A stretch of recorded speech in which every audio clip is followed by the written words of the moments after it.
Olá pessoal, estamos aqui de volta para fechar nossas aulas, fechar nossas dicas para você que vai tá se preparando, né, vai prestar o concurso para auditor fiscal Cefaz Bahia. Legal? Bem, o que falta a gente ver? A parte mais voltada a banco de dados. É importante lembrar ao aluno que existe aquele banco de dados tradicional, uma base estruturada, na forma de tabelas, o chamado modelo relacional, onde você se utiliza de um sistema gerenciador para organizar essas informações, esses dados, justamente em tabelas bidimensionais. O Axis é um bom exemplo desse sistema gerenciador de banco de dados. Agora, é claro, né? Oracle e outros mais, você vai encontrar, né, como comentários. Legal? Características desse banco de dados, a ideia de chaves, chave primária, chave estrangeira, tá? Mas não podemos esquecer também que existe aquele banco de dados multidimensional, onde ele vai armazenar dados históricos. É aquela base, né? O chamado Data Warehouse.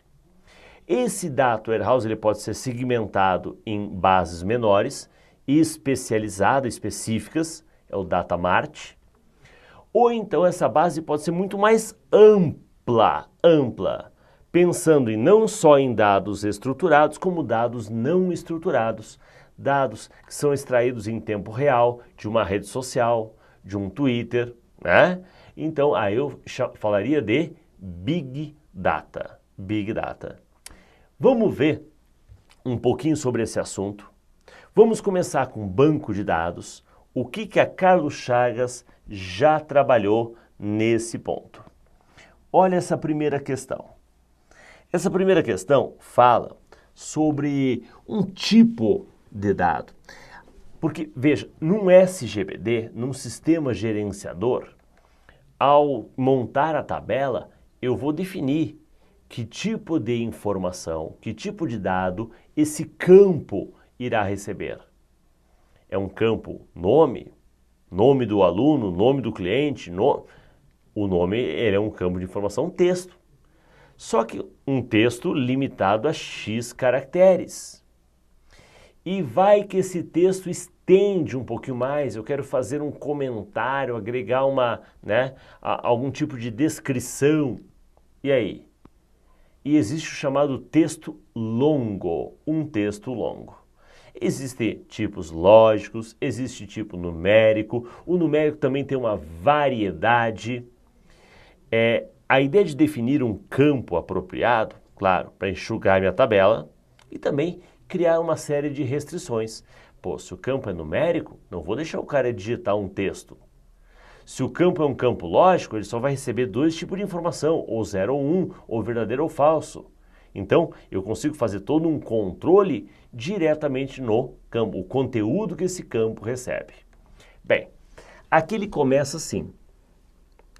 Um texto longo que recebe até 65.535 caracteres, caramba, é quase um livro, ou combinações de textos e números, no Axis, são feitos durante a criação dessa tabela, pela definição de que tipo de dado?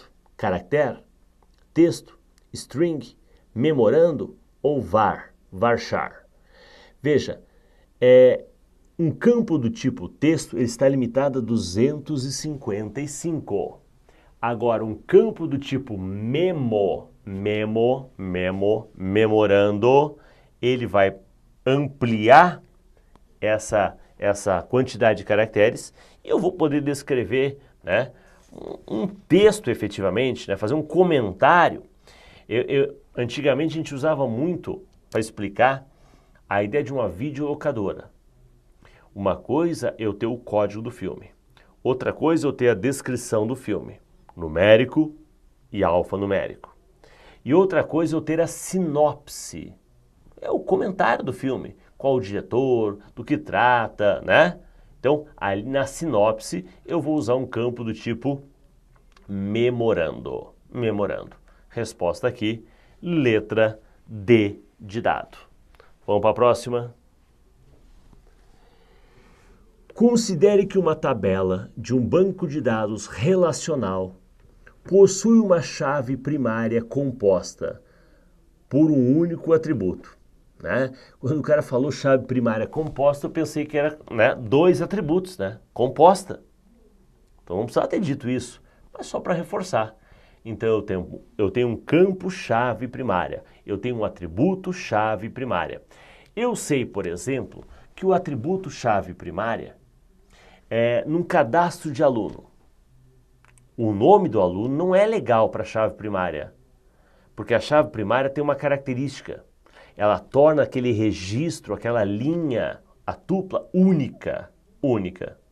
Então, um código de aluno não tem 2 alunos com o mesmo código. Então, o código do aluno, ele é legal para a chave primária. Ok? Então, essa chave primária é composta por um único atributo, um único tipo de informação. Essa tabela tem como propriedade: a chave primária não pode ser nem do tipo booleano. Booleano é tipo lógico. Realmente, né? Não é que não pode, mas não é recomendável. Já que o chave primária ele vai ser único, e booleano eu tenho ou verdadeiro ou falso, eu só poderia ter 2 registros na tabela. Mas não é que não possa. Não é recomendável. Nem do tipo inteiro. Ué, código do aluno é um campo do tipo inteiro. Então não gostei da letra A. Apesar de que o B não é recomendado, mas aqui o booleano não é recomendado, mas o tipo inteiro pode ser. A chave primária deve ser do tipo inteiro longo. Meu amigo, esse deve pode ser. Pode ser. O inteiro longo só vai permitir, vai possibilitar uma maior quantidade de registros. Mas dependendo do que eu quero, eu posso diminuir essa quantidade e trabalhar um inteiro curto. Metade dos seus registros, no máximo, pode ter esse atributo com valor nulo. Outra característica legal. A chave primária não pode ser nula. Não pode. Um campo definido como chave primário não pode ter valor nulo.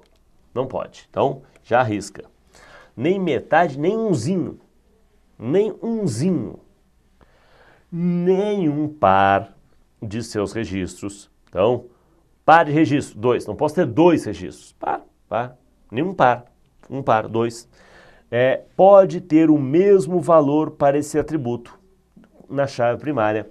Eu posso ter 2 alunos com o mesmo código? Não. Cada aluno vai ter o seu código de aluno, porque a chave primária ela é única. Gostei. O armazenamento da chave primária na tabela deve ser feito de forma criptografada. Tem nada a ver. Protegida, codificada, não. Né? Tem nenhuma relação com isso. Então aqui, questãozinha barbada, fácil, resposta, letra D de dado.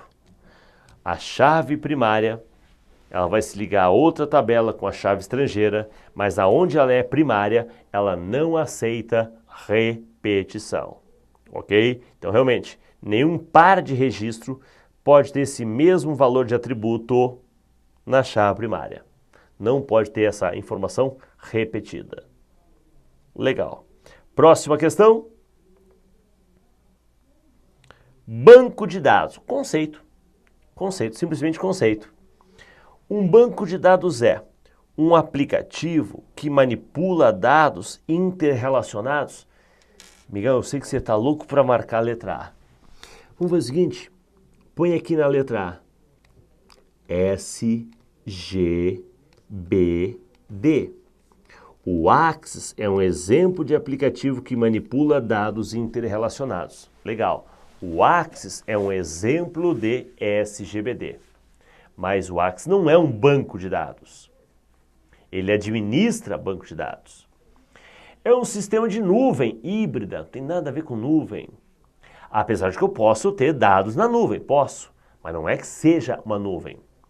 Um conjunto de dados necessários para o correto funcionamento do sistema operacional. Não, não. Um conjunto de dados que visa manter a integridade e segurança do sistema. Não. Uma coleção de dados, um grupo, um conjunto, interrelacionados, representando informações sobre um domínio. Como assim um domínio? Temos o domínio, a entidade aluno, a entidade cidades, a entidade cursos, sobre um tipo de informação, sobre uma categoria de informação. Perfeito! Acabei de achar a nossa resposta. Resposta letra E. O que é um banco de dados?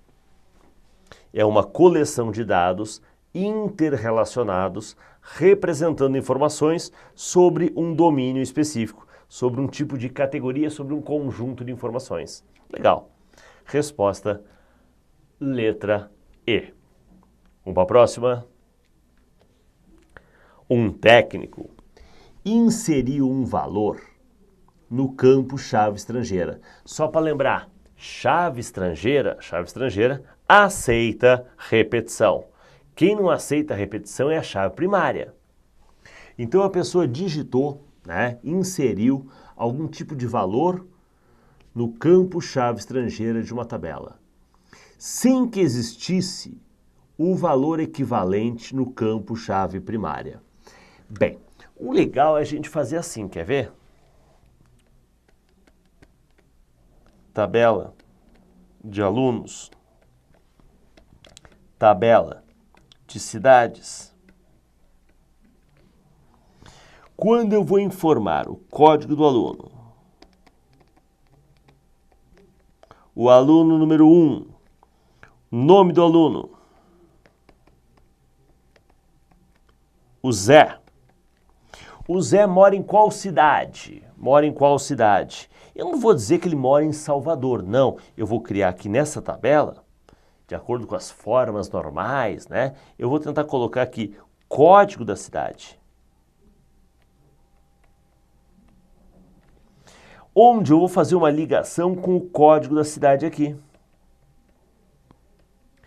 Aqui ele é primary key e aqui ele foreign key. Chave estrangeira. Ficou meio ruim ali. Isso. Aonde ele é primária, ele não aceita a repetição. Onde ele é estrangeira, ele aceita a repetição. Só que, na minha tabela de cidades, não existe a cidade 10. Não existe. Não, vou fazer o seguinte, por superstição, não existe a cidade 13.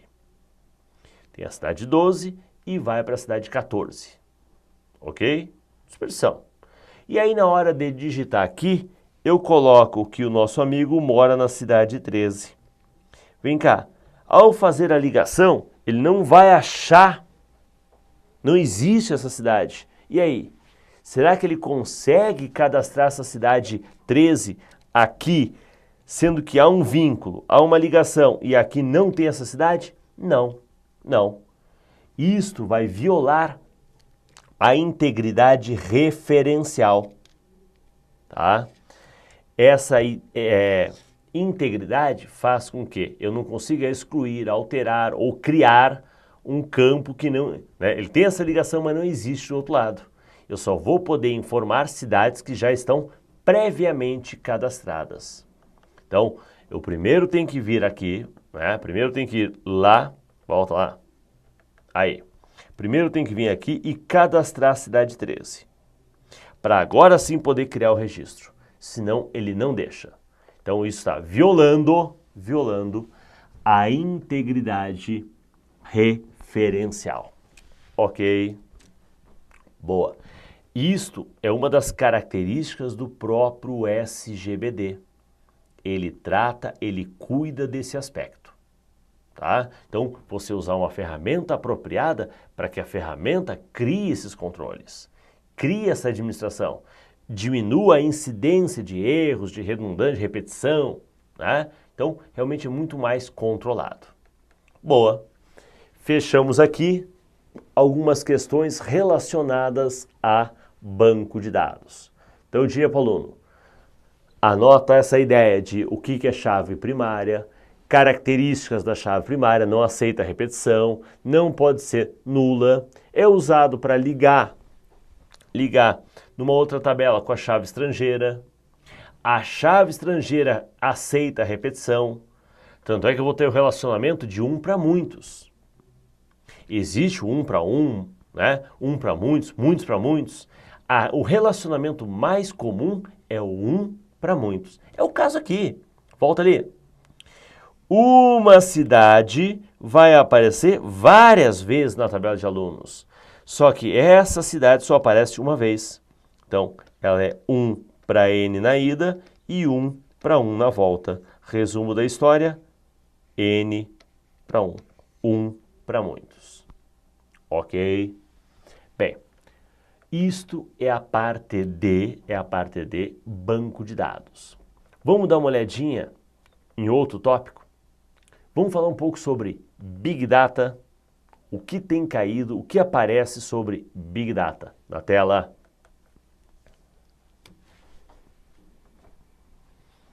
Vamos lá. No âmbito da ciência de dados, na definição de Big Data, utilizam-se características ou atributos que alguns pesquisadores adotam como sendo os 5 Vs. Isso é engraçado. A maioria das bancas fala sobre 3 Vs, mas existem 5 Vs. Então, veja, quais são os 5? Quais são os 3 principais? Esta questão ela é bem engraçada. Ela fala dos 5, mas quer saber os 3 principais. Vamos lá. Porém, a base necessária para o reconhecimento do Big Data é formada por 3. Então vamos lá. Quem são os 3 principais? E depois dos 3 principais, vamos colocar mais 2. Ó, valor, velocidade, volume, veracidade, variedade, né? Tá tudo aqui. Tá os 5 aí. Mas os 3 principais são variedade,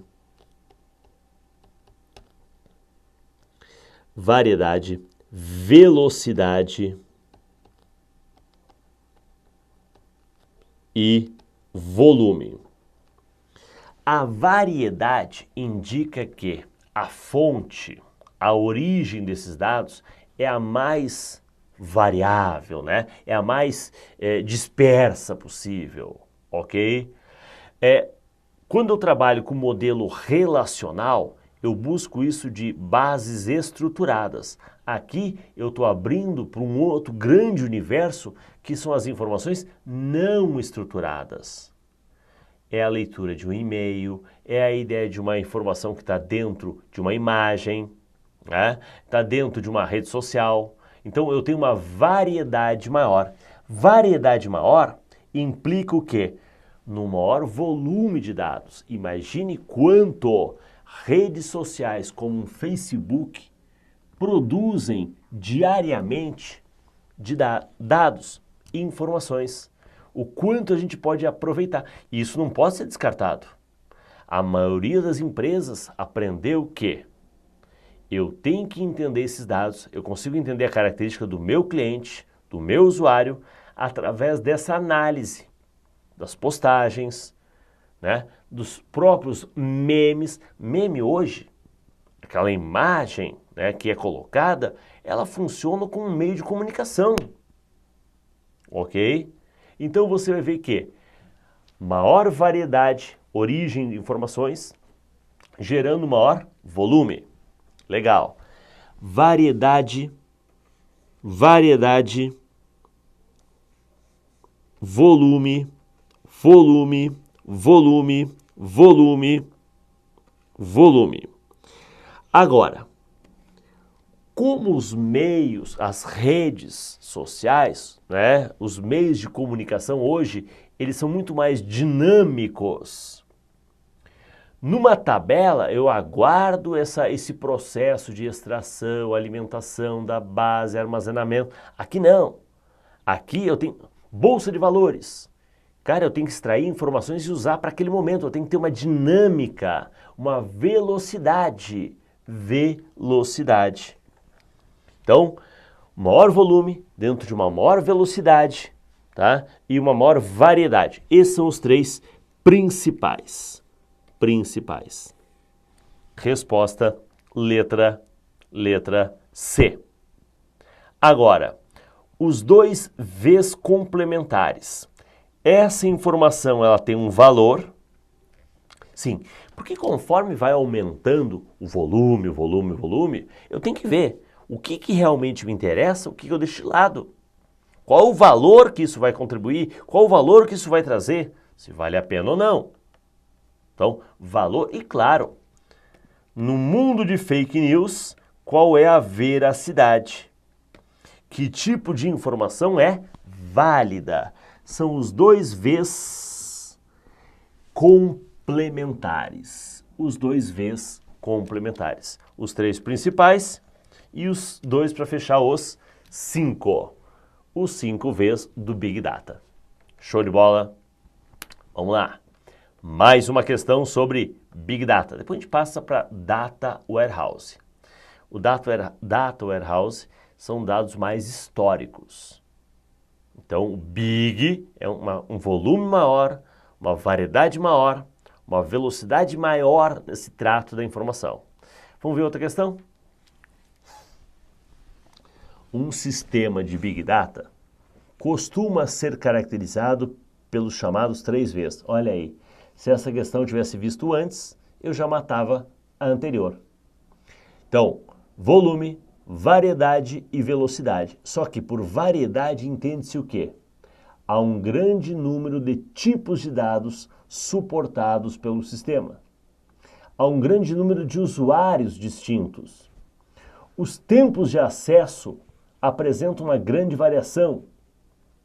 Há um grande número de tipos de máquina acessando o sistema.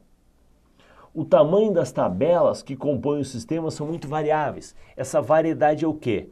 Variedade quanto ao tipo de informação, fotos, texto, dados estruturados, dados dos mais variáveis possíveis, de origem e tipos diferentes. Ok? Então aqui para nós, resposta letra A. Resposta letra A. Legal? Fechamos aqui mais um bloco, mais uma parte. Vamos, tá contabilizando? Vamos buscar hoje 4 questões, né? Hoje é o dia de 4 questões. Hoje a tarefa é longa. Então vamos falar um pouquinho sobre Data Warehouse e depois sobre redes, para fechar o nosso assunto. O que é a ideia do Data Warehouse? Data Warehouse, uma empresa, ela pega os seus dados históricos e armazena e guarda para que ele possa ser usado na tomada de decisões. Ok? Só que, claro, tem todo o processo. A extração, o tal do ETL, extração, transformação e a carga. Existem a base grande, maior, diversificada, que é o Data Warehouse. Existe a base segmentada, específica, que é o Data Mart. Então, vamos ver como a banca já cobrou esse assunto. Vai lá.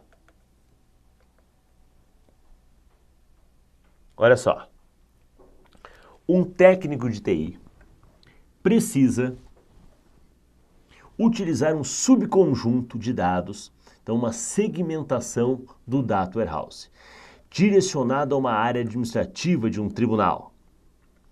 Esses dados serão armazenados em um banco de dados modelado multidimensionalmente, que será criado capturando-se dados diretamente dos sistemas transacionais. Então, sai lá do sistema de origem, alimenta essa base, tá, para que possa ser usada. Buscando as informações relevantes para os processos de negócio da área administrativa. Então, há toda uma seleção, um tratamento do que vai ser carregado. Esse banco de dados será o quê? Um Big Data? Não. Modelos, né, multidimensional, modelos de dados são extraídos desse sistema. Não. Data mining, a mineração? Não. OLAP é a forma de você apresentar essa informação. Então, Data Mart é a base segmentada, é a parcela, é o subgrupo, tá? O subconjunto de um Data Warehouse. A gente vai ver depois, acho que tem uma outra questão que trata isso. O Data Warehouse, ele é aquela base histórica, não volátil. Agora, o Data Mart é para atender um propósito específico. Esse é volátil. Ok? Vamos seguir. Aqui para nós, resposta letra E. Resposta letra E. Vamos para a próxima. Ó, as principais distinções, diferenças entre um Data Mart e um Data Warehouse são as de quê? Um Data Mart é, veja, o Data Warehouse, ele é não volátil, mas o Data Mart, ele é volátil, é a diferença, Então, essa característica, ó, não volátil, ela vale para o DW. Vale para o DW. A volatilidade vale para o DM. Ok? Veja, a ideia de integrado é característica do DW. Agora, especializado é o subgrupo, né? É a parte da especialização, é a ideia do foco. Isso é a característica do Data Mart. Então, um determinado sistema alimenta para aquela análise, para aquele serviço específico, tá? O Data Mart. Então, aqui para nós, juntando duas características que são diferenças do Data Mart para o Data Warehouse, é a letra E.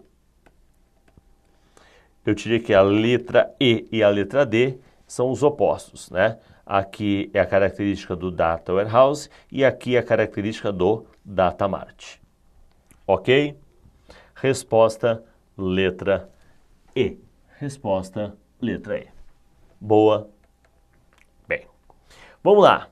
Mais uma questãozinha e depois a gente parte para o assunto redes. Vamos lá? Joga na telinha. Resposta E. Agora, o processo de ETL, extração, transformação e load, carga, ok? Então, existem as várias bases, os vários sistemas, eu identifico a origem, faço a extração, a limpeza, faço a transformação, o tratamento e eu vou carregar o DW, ok? Então, o ETL está no meio desse processo.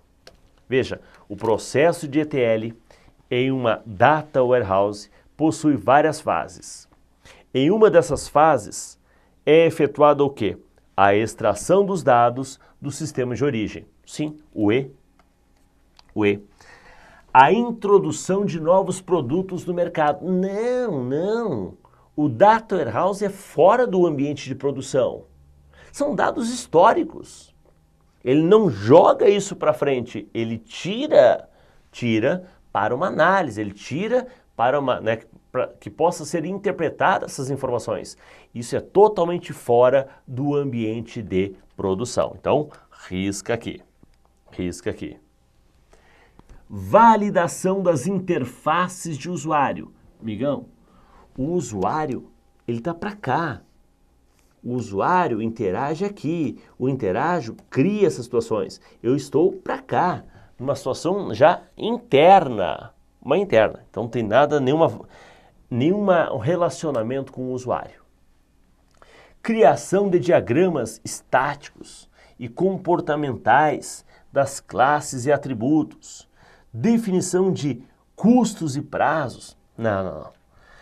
ETL, extração, adequação, transformação, limpeza e a carga. L de load, carga, alimentação do DW. Identifico, trago, seleciono o que interessa e faço a carga. Isso é o tal do ETL. Resposta aqui para nós, letra A. Letra A. Boa. Bem, olha, por baixo, eu diria que nós já vencemos 9 questões. Mas eu sei que você quer gabaritar. Se você quer gabaritar, vamos dar uma olhadinha de rede. Cara, a rede é uma situação ampla. Ele pode falar da grande rede, a internet, ou da rede local, a intranet. Tá? Pode falar sobre componentes físicos da rede, hub, switch, roteador. Pode falar das camadas, estruturas, protocolos. E pode falar também do endereçamento. Eu tentei selecionar algumas questões que eu vejo como pontos importantes para o aluno dar uma revisada. Acompanha comigo? Vamos lá. O assunto agora, a hora da vez é redes. Olha a primeira questão. Considerando o modelo OSI, tu sabe que existe o modelo OSI e existe o modelo TCP. O modelo OSI, ele tem 7 camadas. 1, 2, 3, 4. 4 é uma camada meio que divisória. Máquina e usuário. 5, 6 e 7. Eu falo que 5, 6, 7 é o ão. Como assim? Aplicação, apresentação e sessão. 4, transporte. Para baixo, rede, enlace e física. Ok? Considerando o modelo OSI e o conjunto de protocolos de internet, rede ou TCP/IP, assinale a alternativa que apresenta a camada do modelo OSI que representa a função implementada pelo protocolo UDP.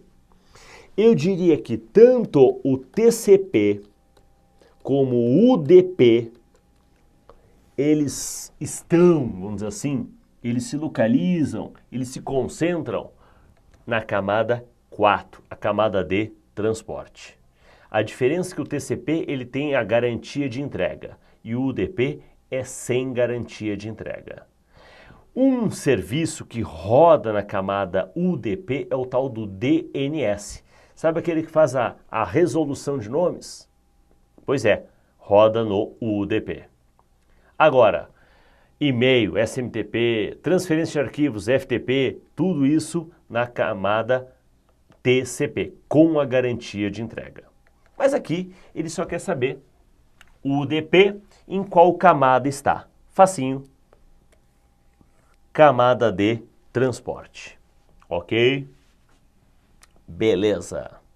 Lembrando que rede e enlace, o IP é na camada de rede, o roteador é na camada de rede, o switch é na camada de enlace. Tudo bem, tem o switch nível 3. O switch nível 3 é na camada de rede, mas o switch tradicional, básico, é na camada de enlace. Ok? Vamos lá. A apresentação, compactação, criptografia, a aplicação, serviços, e-mail, SMTP, POP, MAP, né? Camada de aplicação, HTTP, boa. Vamos seguir. Mais uma questão. Veja, a camada de transporte do modelo TCP/IP tem a finalidade de permitir que as entidades pares de host, de origem e destino, os dois lados da comunicação, mantenham uma conversação. Para isso, nessa camada, são definidos 2 protocolos de ponta a ponta. 2 protocolos. Acabamos de vir numa questão dizendo o que é? O UDP e o TCP. O UDP e o TCP. Agora, então, o UDP e o TCP. TCP e o UDP. Risca, risca. E agora, o que faz cada um? O protocolo 1 é orientado à conexão e garante a entrega sem erros. Qual é aquele que com garantia de entrega? TCP. Tá? Controlando o fluxo de byte entre o transmissor e o receptor. Já o protocolo 2 é sem conexão e não confiável, destinado a aplicações em que a entrega imediata é mais importante do que a entrega precisa. A exemplo do DNS. Quem trabalha nessa camada? UDP. Pronto. Na sequência, 1 e 2, matou. Resposta B de bola. B de bola. Boa. Vamos fechar as nossas questões com uma questãozinha de endereço de rede? O que você acha? É um chute, hein? É um chute. Nós sabemos que existem diversas classes.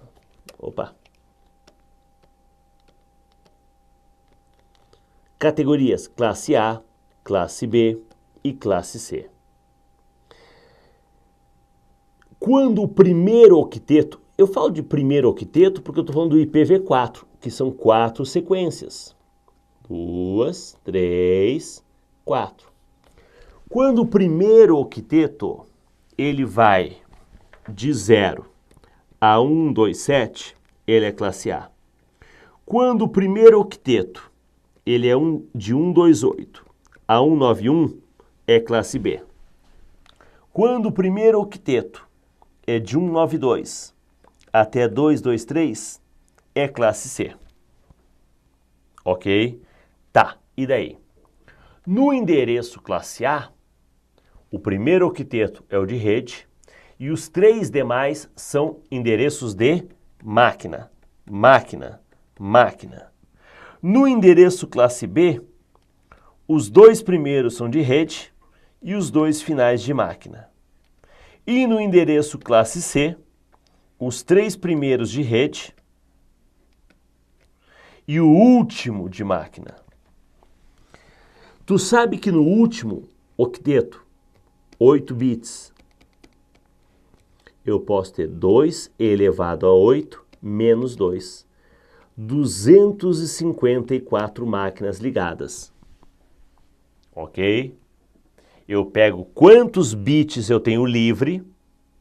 Se eu tenho 8, 2 na 8, 256.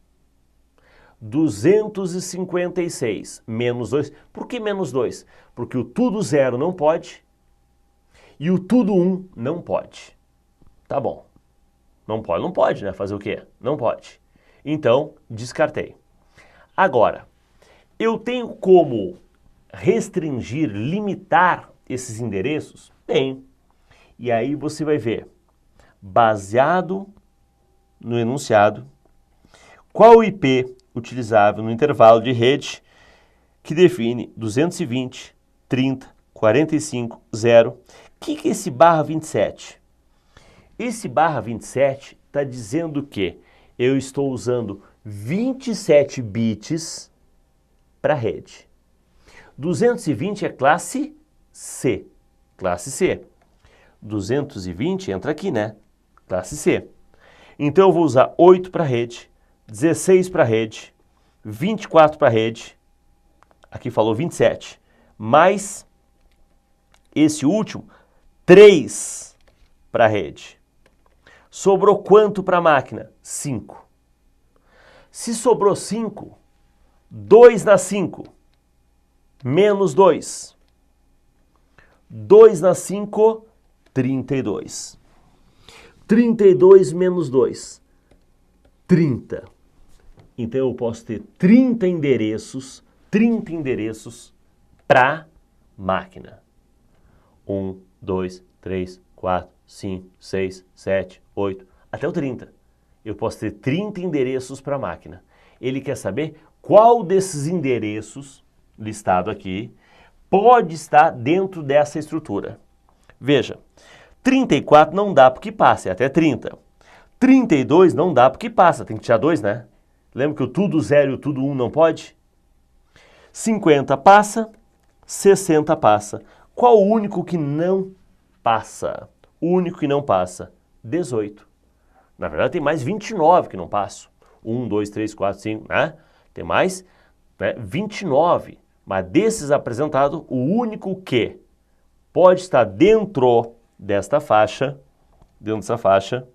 porque eu limitei, ó, 27, 8 eu tirei do primeiro, 8 do segundo, 8 do terceiro, 24 e 3 do último. Se usou 3, sobrou 5.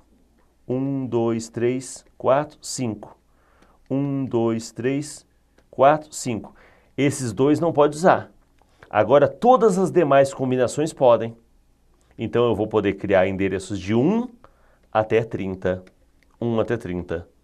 Resposta aqui para nós, letra C. Resposta, letra C.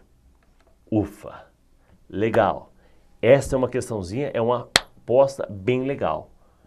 Bem, espero ter auxiliado aos colegas, espero que tenham gostado da aula, né, e que a gente tenha cercado aí, se não digo 10, 9, né? E que você consiga ainda, bata uma luz e você consiga garantir esse 10º questão na raça, no teu esforço. Ok? Desejo a todos uma boa prova e até um próximo encontro. Um abraço, até mais!